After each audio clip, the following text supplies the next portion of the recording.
All right, good. Now, if we say, I'm giving you a hard time. no, you're not giving a hard time. That's why, but we get these questions always. Now, if we say, if we don't have a, now, if we say, let's assume the other way around. Let's assume that we don't have a purpose. Yeah? Suppose this, we have no purpose. What are we doing here? If it's to eat, drink, and reproduce, animals, they do better job than this.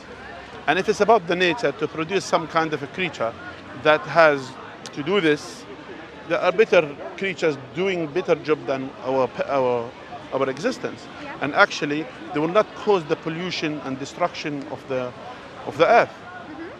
So, what's the purpose of our life? Everything in the world is the best of.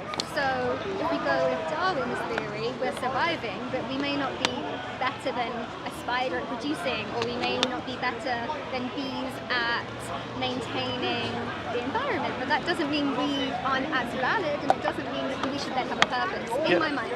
So, do you think the pollution has a purpose? No, I'm saying that we don't necessarily have to have a purpose, even if we are able to make decisions, and even if they're better at producing than us. Yeah, the point is here, either when we are talking about, because I answered the question about if we assume the other way around. We said if it's about, for example, we know if you go to not necessarily everything as perfect as we think. I agree with you, but in the same time, but we know things that they are kind of, there is a harmony between all the other things.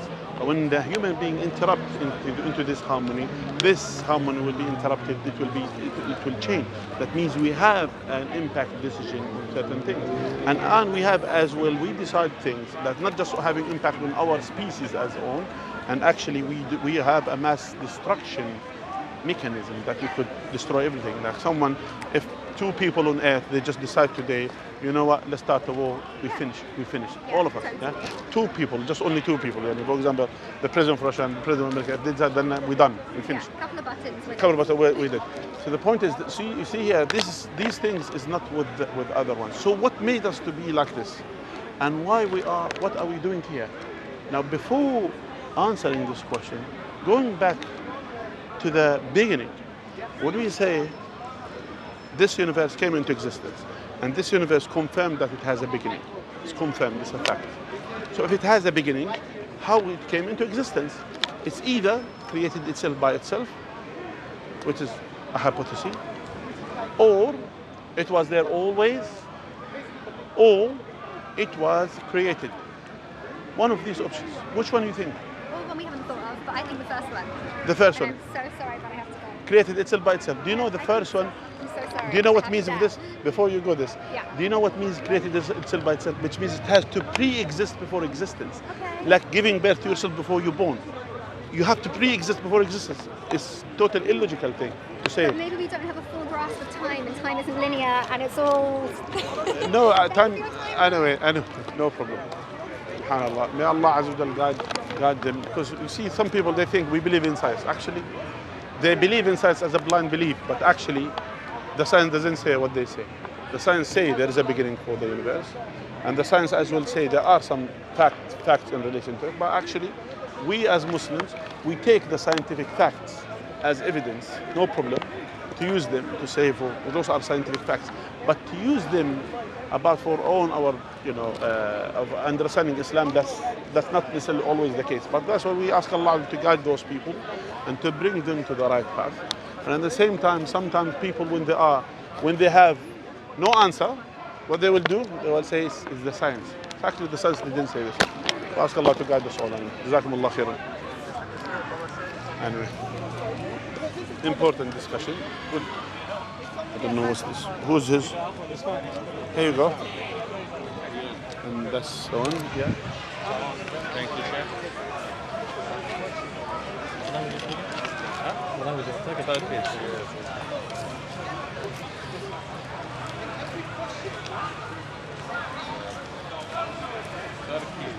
It's not nice. I thought it was a bit more aggressive. Turkish is quite soft. Depends. You can make it sound very aggressive. For example, you can say, if you say,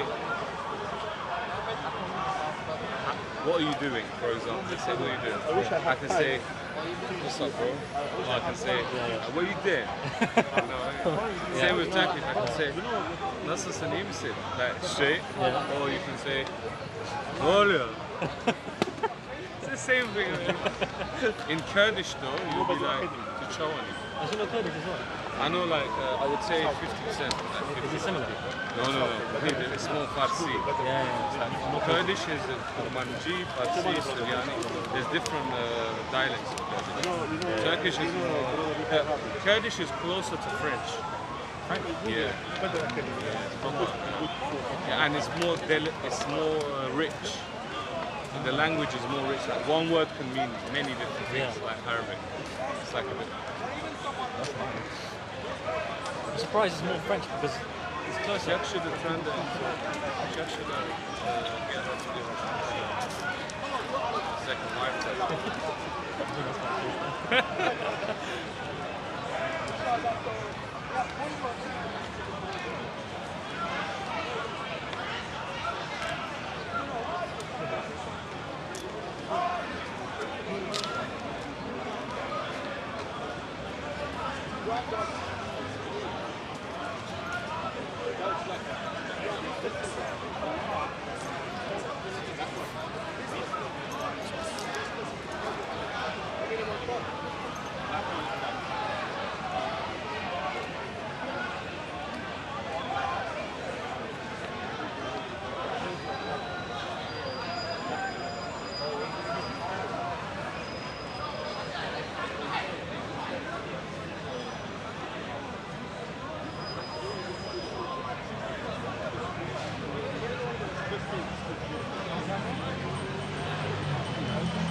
filosófico o realista.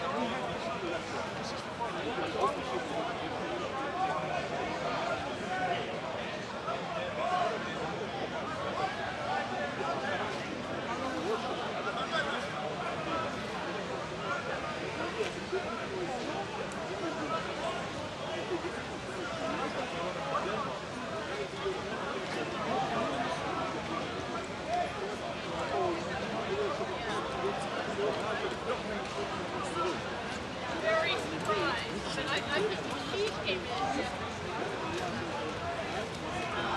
And it was, she was actually, I think it was the manageress that was, yeah.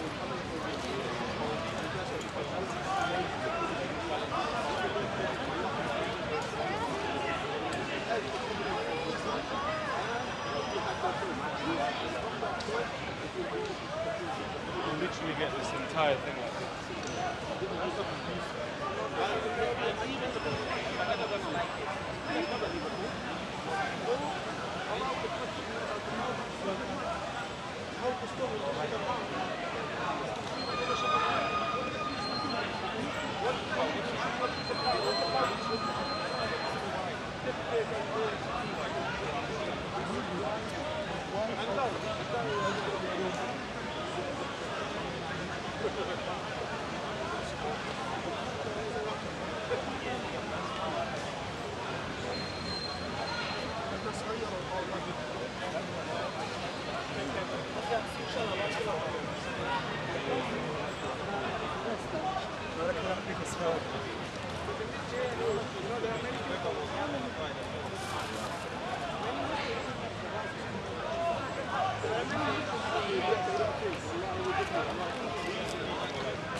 这个是不用的。